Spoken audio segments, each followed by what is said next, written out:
Hello, and welcome back to Coin Lady channel. I wanted to share some news with you all that has startled the crypto world, and rightfully so. A chain, abbreviated as CZ, pings out. The biggest cryptocurrency exchange in the world by volume, Binance, was founded and is run by him as CEO. He admitted guilt on allegations of money laundering. The rest is history. Other than that, I'll find out the details as we go along in the film, but he and Binance were both accused of a lot of other things. Yep, I'm guilty of it, he admitted. Not only that, but he is no longer serving as CEO of Binance. In addition to his own $50 million fine, cryptocurrency exchange Binance is paying a record-breaking $4.3 billion in penalties. On top of that, he could end up in jail. The meaning is hazy. And I won't claim to know whether that's likely or not, some people don't. I don't claim to know what's going to happen, so I'll just provide the opinion of a couple of XRP community attorneys and what the public has reported. You know, it's crazy to think that you could have CZ in prison. Just picture telling someone this in, say, October of last year. Meanwhile, the perpetrator of the bank run hoax is serving time in prison. Give that some thought. Clearly, these are two separate matters. Nonetheless, to the best of my knowledge, we will discuss the fact that CZ pled guilty, perhaps because it was the easiest option. Despite this, as far as I am aware, nobody has been hurt by anything Nance has done, but FTX, which was administered by SPF, was a clear Ponzi scam. But it's still insane. Just think about October ergo for a second if I told you. A year and a half from now, you will witness CZ and Sam Beckman destroyed. The only difference is that they will both be incarcerated simultaneously. Excuse me? This is, in a way, a reflection of reality, even though only a fraction of it is. The opinions of attorneys John D.T. and Fred Rispoli were helpful to me. I'll explain everything to you in this article. The markets have taken a major hit today, but I'll save the details of how it has affected them for another video, because that's a whole other ballgame. Before we go into it, let me be clear, I have zero experience in the financial sector. Do not take my financial advice as gospel. Also, listen, you shouldn't base your investments on what I say. As a hobby, I enjoy making films on YouTube regarding cryptocurrency for fun. I'm just an enthusiast. And for the sake of enjoyment alone. The following are headlines from CoinDesk on Nance's agreement to pay $4.3 billion to resolve our criminal case.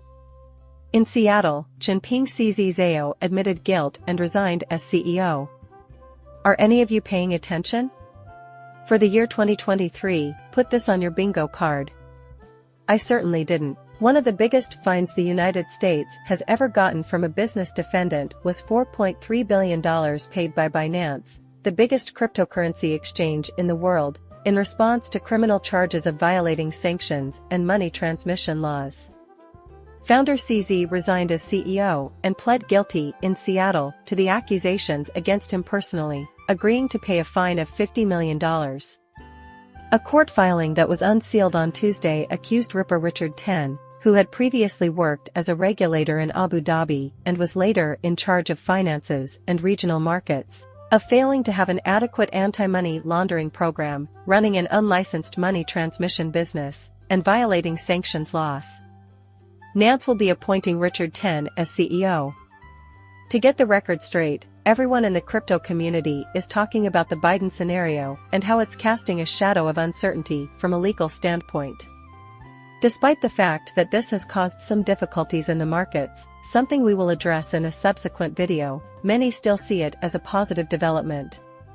If anything was dragging down the market, it would had to have been anything related to Binance, otherwise, would it be a fraud? Maybe these kinds of questions won't be asked anymore, but is it possible that it's a Ponzi scheme? Those will be their last words. In addition to all the other things we've discussed in the past few weeks and months, they believe that this is going to cause the market to spring forward, as many people do. That idea isn't quite appealing to me anymore. Is there a compelling argument to be presented? Perhaps the market's performance this year would have been much better if the legitimacy of Binance hadn't been cast into doubt. That is something I'm not really certain of. Still, I am yours. There's a strong argument out there. Please share it with me. Up until now, I simply haven't come across anything. I only wanted to bring it up because that's what makes me think that's likely. Nonetheless, I have seen similar stories circulated today. According to another filing, his fine will be applied against the amount he owes the Commodity Futures Trading Commission. The U.S. Department of Justice said that Binance employees knew and discussed the company's service to thousands of users in sanctioned countries. He pleaded guilty to violating the Bank Secrecy Act and called on a financial institution to violate the BSA. They were also aware that it would be illegal in the U.S. to facilitate transactions between U.S. customers and users from sanctioned nations. No matter, they went ahead and did it. So, look, there's this question of whether CZ actually thinks he did something wrong or not, Attorney General Merrick Garland said during a press conference on Tuesday afternoon. Furthermore, he is averse to the idea of facing an excessively long prison term. This is a perfectly reasonable inquiry. Now, I have this suspicion based on the fact that I have read an infinite number of articles about this topic, but I still haven't read nearly enough. If you are viewing this a day later, you might know more than me. I don't know. But now, at least from what I can see, it seems like walls were probably broken. Ultimately, though, the question becomes, was anybody hurt? Also, to the best of my knowledge, the answer is no.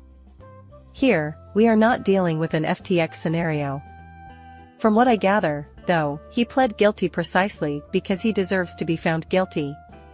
Personally, I feel that way right now. However, it is still in its early stages.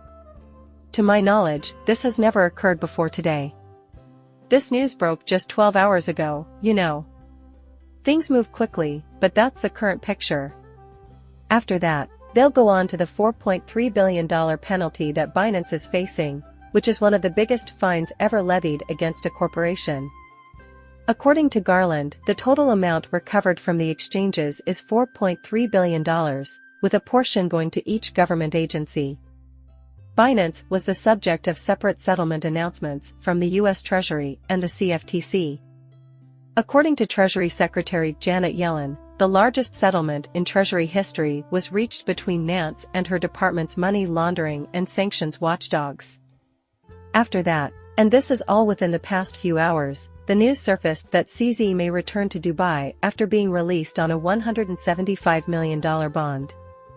Just give me a few more minutes, and I'll explain that it's all a fake, but he might actually go to jail for real. The chances of that happening are something I am not familiar with. From what I can see, though, the table appears to be beating. Nance founder CZ will pay a $175 million release bond and agree to return to the U.S. 14 days before his sentencing on February 23, 2024, which could allow him to return to Dubai. That's the train wreck part, though. November 21, 2. An agreement was made in a bond form filed in a Seattle federal court by Zayo to disclose his residence to the court. The document also stated that a warrant might be issued for his arrest in the event that he does not appear for his court date. If that's the case, you should definitely check this out because the checkout is quite steep. The maximum penalty for non-appearance is 10 years in prison and a fine of $250,000. Expect a House bail order denial from the United States. The order will not be reviewed if the judge approves it. The 27th of November will mark its commencement. At 5 p.m. The Washington Times. Until then, Zayo must remain in the U.S. if the judge approves a review prior to that date. The United States and the United Arab Emirates do not have an extradition agreement. The two nations did, however, agree in 2024 to work together more closely on law enforcement. For the past few years or so, Zayo has essentially made Dubai his home. Therefore, he is out at this specific moment.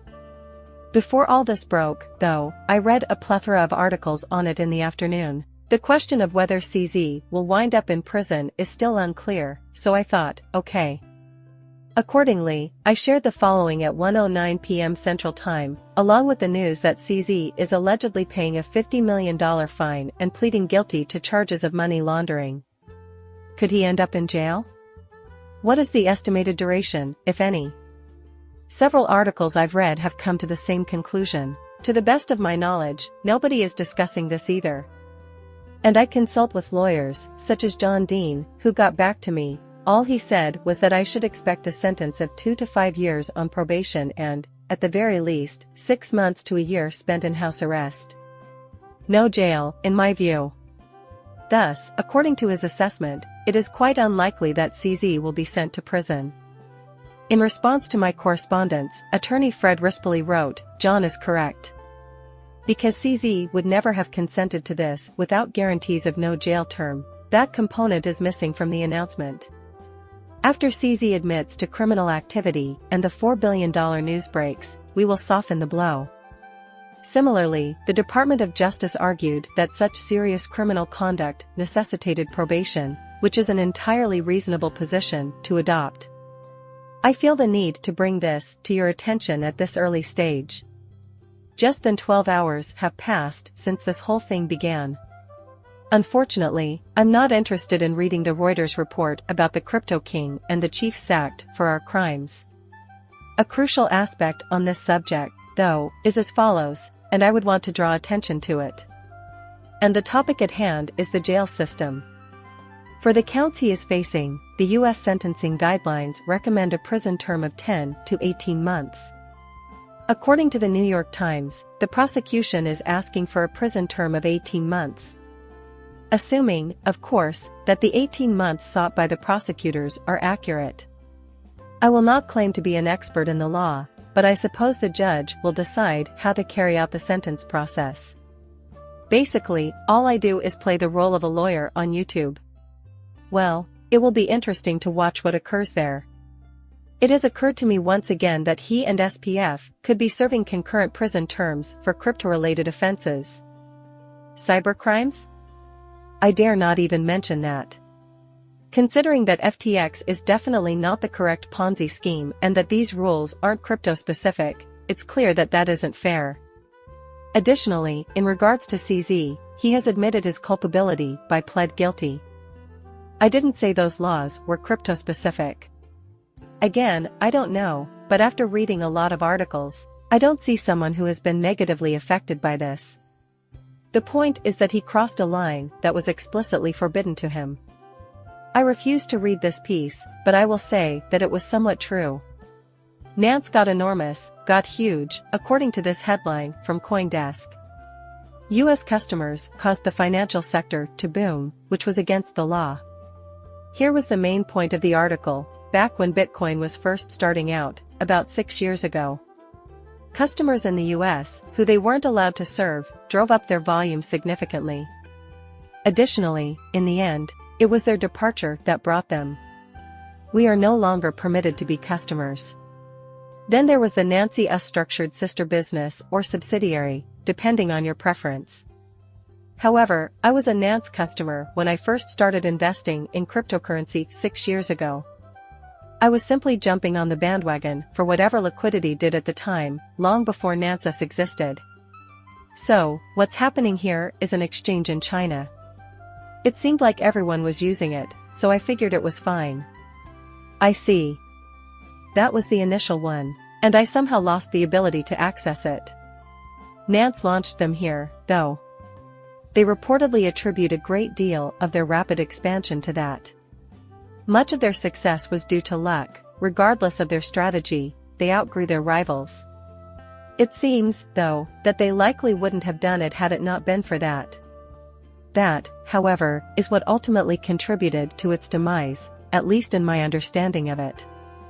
Additionally, whatever of your opinion of CZ, Don Deaton said that he had no real alternative but to plead guilty to a money laundering charge, keep his majority stake and finances, and probably get 2 to 5 years of probation.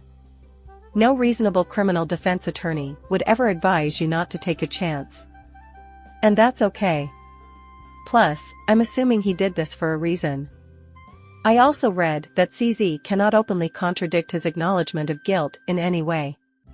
I can read you official statements from a ton of different people, but for the purpose of time, we won't dig up this post he had on social networking platform X. Hey, I mess up sometimes, he admitted. As part of this agreement, which would seem to have some very serious consequences if he reversed it, he is forbidden from publicly stating anything that contradicts his guilt in this matter. Consequently, it's clear that he will follow it. Otherwise, things are not going to go swimmingly for the insane stuff when punishment is handed down early next year. What, therefore, will be the ultimate effect on the crypto world of this? Well, as I mentioned earlier in the video, there are many who hold to the narrative that this was something that everyone was worried about, and now we can run, and I can't help but think that crypto was already ripping before this. When it comes to that matter, what argument is the strongest? For the simple reason that I am not convinced by many things that I see others raving about. I am prepared to hear you out if you have a convincing argument. In my opinion, the cryptocurrency market was tearing upwards. Binance, the biggest cryptocurrency exchange in the world by volume, is where the question mark came from. I could see the reasoning if there was anything fishy, terrible, or about to collapse that could destroy markets. However, with this newfound understanding, the only thing that transpired was that the price fell today. Well, I'm not exactly buying the storyline anymore. It's not like it would remain there indefinitely or anything. To me, it seems like this is going to be brief. In the future, it will serve as a reference to the past. More than that, though, we intend to carry on as before. In my opinion, that is the end of the story. What has transpired in terms of price activity is also extremely intriguing at the moment. Oh, I'll just tell you now that I went on a little buying spree. I'll create another movie where I go into more detail about that later. I had some phone today. Much of my savings went toward this. The question is, what does one do when chances like this arise? Bend my elbow. Well, I guess we'll have to wait and see. Post your thoughts in the space provided. No matter what I say, you shouldn't put your money where your mouth is, because I'm not a financial advisor. Please like and subscribe my channel. See you later, bye.